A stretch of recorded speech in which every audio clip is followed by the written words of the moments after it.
Assalamualaikum warahmatullahi wabarakatuh. Perkenalkan, nama saya Yeni Aprikasari dengan NPM 2013031006. Di sini saya akan menyampaikan materi terkait cara meningkatkan keterampilan berkomunikasi. Yang pertama, pengertian dari komunikasi. Komunikasi adalah suatu sarana untuk bisa berkomunikasi atau berhubungan dengan orang lain. Komunikasi sendiri terbagi menjadi dua. Yang pertama, komunikasi verbal, dan yang kedua, komunikasi nonverbal. Lalu, bagaimana sih cara meningkatkan keterampilan dalam berkomunikasi? Yang pertama, yaitu perhatikan artikulasi.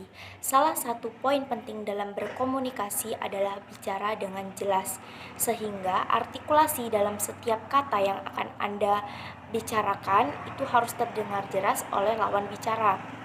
Jangan sampai mereka hanya mendengar gumaman sehingga maksud yang akan Anda sampaikan itu tidak dapat dimengerti oleh lawan bicara Anda.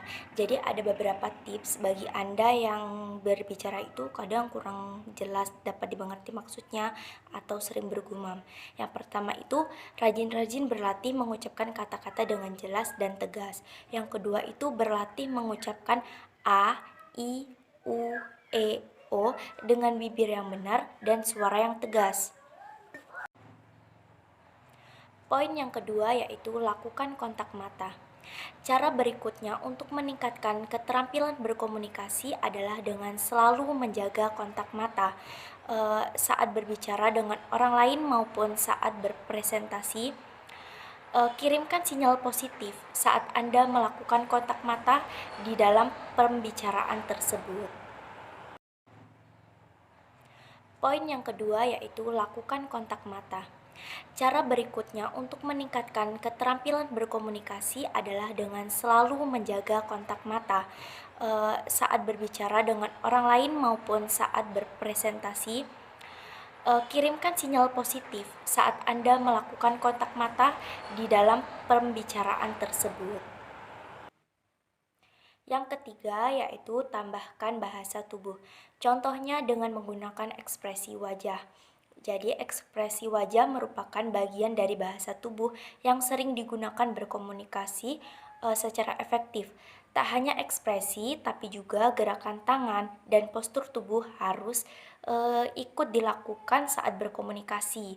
Namun, pastikan saat Anda melakukan bahasa tubuh harus benar dan sesuai dengan apa yang Anda ucapkan, karena apabila tidak sesuai akan membuat bingung lawan bicara. Yang selanjutnya yaitu yang keempat, berbicara dengan santai. Jadi sebelum memulai pembicaraan itu, pikirkanlah hal-hal yang positif.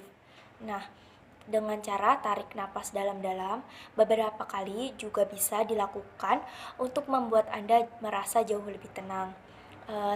Setelah merasa sudah tenang, itu kan otak akan lebih lancar mengeluarkan kalimat demi kalimat dan orang lain dapat dengan mudah memahami pembicaraan apa yang Anda sampaikan. Yang kelima yaitu tambahkan empati. Dalam memahami dan menempatkan diri dalam posisi lawan bicara akan membantu Anda mendapatkan cara yang paling efektif agar mereka paham dengan apa yang Anda bicarakan. Yang terakhir yaitu yang keenam, yaitu beri kesempatan orang lain berbicara. Jadi Anda itu harus belajar agar tidak mendominasi setiap kali berbicara. Karena sebuah komunikasi itu terjalin dari dua arah, yaitu antar pembicara dan audiens. Jadi selalu berikanlah kesempatan orang lain untuk berbicara, sehingga terjalin sebuah komunikasi dari dua arah yang positif di antara Anda sebagai pembicara dan di antara audiens. Yang selanjutnya yaitu tips berani berbicara di depan banyak orang. Jadi yang pertama itu biarkan pikiran rileks sebelum berbicara. Karena kan sebagian banyak orang pada saat akan berbicara di depan umum atau di depan banyak orang itu pasti perasaannya gugup. Jadi ada beberapa hal yang dapat dilakukan. Yang pertama itu dapat mengambil nafas banyak secara perlahan sehingga pikiran akan lebih jauh merasa rileks, tenang, dan akan fokus pada saat nanti berbicara. Yang kedua, Anda dapat menyapu pandangan penjuru ke penjuru arah untuk menambah kesan bahwa Anda itu sudah siap. Yang kedua, jangan menghindari kontak mata, karena kontak mata adalah hal penting dalam berbicara dengan banyak orang ataupun orang lain. Dengan adanya kontak mata, akan tercipta suasana komunikasi yang nyaman. Jadi tipsnya itu, jika Anda gugup menatap mata lawan bicara, itu bisa menatap jidat maupun hidung. Yang kedua itu, ketika berbicara di depan banyak orang itu jangan hanya fokus pada satu pandangan, tapi bisa melihat ke arah kanan maupun ke arah kiri supaya kesannya tuh lebih percaya diri.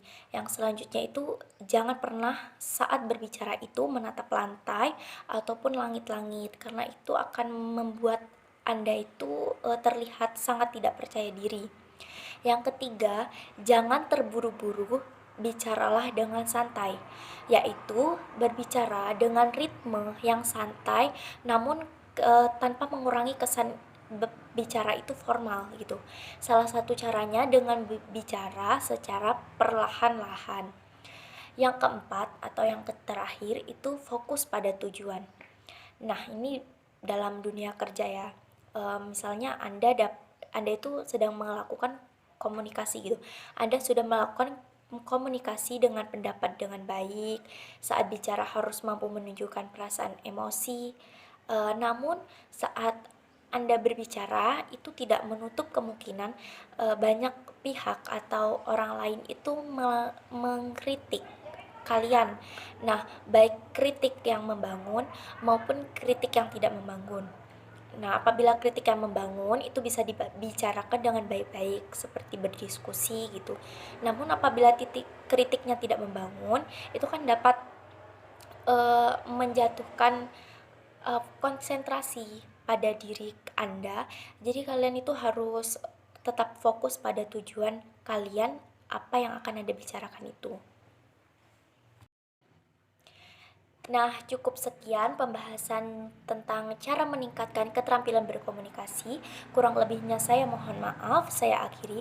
Wassalamualaikum warahmatullahi wabarakatuh.